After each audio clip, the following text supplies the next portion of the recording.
नेपाल में 2-3 दिनों की राजनीतिक अस्थिरता के बाद आखिरकार सुशीला कार्की ने कल रात नेपाल के अंतरिम प्रधानमंत्री के रूप में शपथ ले लिया और उसके बाद अब उम्मीद की जा रही है कि नेपाल एक बार फिर से शांति के रास्ते पर जो है वो वापस लौटेगा और जो काठमांडू से लेकर नेपाल के कई शहरों में जो पिछले दिनों आंदोलन देखने को मिला, तोड़फोड़ देखने को मिली, आगजनी देखने को मिली, वो सब अब समाप्त होगा और एक बार फिर विकास की राह पर नेपाल आगे बढ़ेगा। हम इस वक्त मौजूद हैं भारत नेपाल सीमा पर स्थित वीरगंज शहर में, जो कि नेपाल में पड़ता है, और हम दरअसल इस वक्त एक माई स्थान बाज़ार में मौजूद हैं और काफ़ी दिनों के बाद 8 तारीख को जो हिंसा शुरू हुई थी, आंदोलन शुरू हुआ था, उसके बाद आज पहली बार ये बाज़ार जो है पूरी तरीके से खुला है। हालांकि अभी भी कर्फ्यू लगा हुआ है, अभी 2 घंटे की केवल ढील दी गई है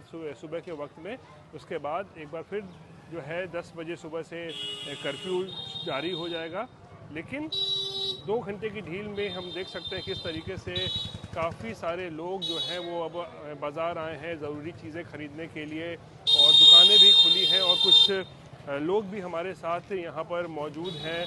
उनसे भी यहाँ पर जानने की कोशिश करेंगे कि अब नई सरकार का जो गठन हुआ है उससे उनको क्या उम्मीदें हैं, क्या आशाएं हैं। क्या नाम हुआ आपका? मुन्ना साहब। मुन्ना जी, ये बताइए, 4-5 दिनों की राजनीतिक अस्थिरता रही, काफ़ी हंगामा बवाल देखने को मिला। अब जब नई सरकार सुशीला कार्की प्रधानमंत्री अंतरिम बन गई हैं, क्या उम्मीद है अब नेपाल को? अब उम्मीद यही है कि यहाँ का हालात सामान्य हो जाना चाहिए, यहाँ और बाकी सब भी सामान्य होना चाहिए, स्थिरता भी हो जानी चाहिए। और बहुत उम्मीद है इस सरकार से, और आगे का जो युवा लोग हैं वो लोग भी सामान्य हो गए हैं और आगे का भी भविष्य तय कर रहे हैं। और क्योंकि जो युवाओं की मेन जो कह सकते हैं मुख्य मांग थी कि नेता भ्रष्ट हैं, सब सरकार भ्रष्ट है, तो अब लगता है सुशीला कार्की के आने से सब पे अब लगाम लगेगा। जी, सब पे लगाम लगेगा, सबका संपत्ति का शुद्धिकरण होगा, सब पे लगाम लगेगा, ये उम्मीद है ही नई सरकार से। कुछ युवाओं से ही बात करते हैं, जो जेनजी जिसे कहा जाता है। आप लोग भी युवा हैं, क्या नाम है आपका? जी नमस्कार, मेरा नाम राजन कुमार गुप्ता हुआ। राजन, ये बताओ कि आप लोग एक युवा हैं, आंदोलन युवाओं ने ही किया था, बहुत परेशान थे वो लोग सरकार से या भ्रष्टाचार से। अब जब नई सरकार बनी है, सुशीला कार्की अंतरिम प्रधानमंत्री बनी है, क्या उम्मीद है नेपाल के लिए, युवाओं के लिए भी? देखिए, हम लोग का सबसे बड़ा मांग था, जो भी करप्ट नेता लोग था, जिसकी वजह से हम लोग के ऊपर बहुत करप्शन का हम लोग शिकार हुए थे। नेपाल के वासी पूरा करप्शन के शिकार थे, कितने भी कमाए सर पे बाल नहीं जमता था। इसीलिए हम लोग का सबसे बड़ा मांग था, हम लोग का करप्शन मुक्त हम लोग को देश चाहिए। तो सुशीला मैम के आने से हम लोग को पूरा विश्वास है कि वो नया नियम लेके आएंगी, संविधान में संशोधन करेंगी, जितने भी करप्ट नेता लोग हैं उन लोगों का संपत्ति शुद्धिकरण करके राष्ट्रीयकरण करेंगी।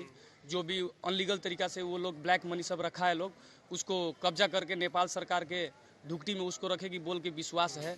आने वाला दिन में हम लोग का फ्यूचर, आने वाला हम लोग का बाल बच्चा का फ्यूचर ब्राइट होगा बोल के ये हम लोग को पूरा विश्वास है। एक और हमारे साथ युवा है, क्या नाम है आपका?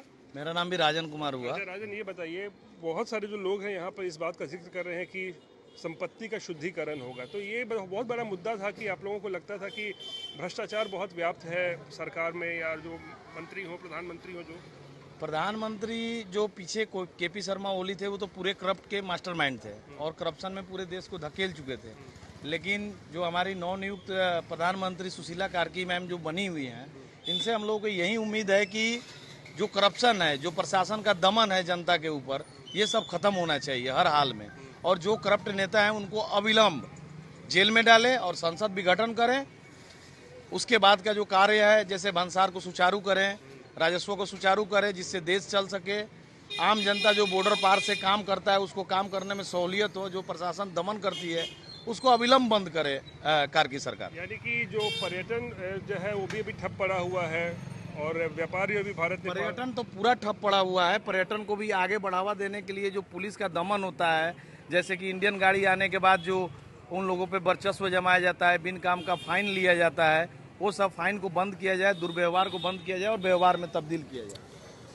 तो देख सकते हैं यहाँ पर जो युवा वर्ग है और नेपाल के जो लोग हैं, खासकर वीरगंज के लोग हैं, उन्हें सुशीला कार्की से बहुत ज़्यादा उम्मीदें हैं। उनका कहना है कि सबसे पहले जो है संसद को भंग किया जाना चाहिए, और भ्रष्टाचार जो एक बहुत बड़ा मुद्दा था उसको लेकर जो है वो लोग कह रहे हैं, लोग यहाँ बता रहे हैं कि भाई संपत्ति की जांच होनी चाहिए, चाहे प्रधानमंत्री हो या उनके सरकार में जितने मंत्री रहे हो, उन्होंने बहुत संपत्ति अर्जित कर ली है, अवैध तरीके से इनका आरोप है, उसकी भी जांच जो है होनी चाहिए। और इनको उम्मीद है कि नई सरकार जो है नेपाल के विकास के लिए काम करेगी और कम से कम भ्रष्टाचार मुक्त जो है वो नई सरकार होगी। हालांकि अब अगले साल यानी 4 मार्च को जो है नेपाल में जो है चुनाव भी जो है फ्रेश इलेक्शन जो है वो करवाया जाएगा, ताकि एक परमानेंट व्यवस्था जो है यहाँ पर एक सरकार चुनी जा सके।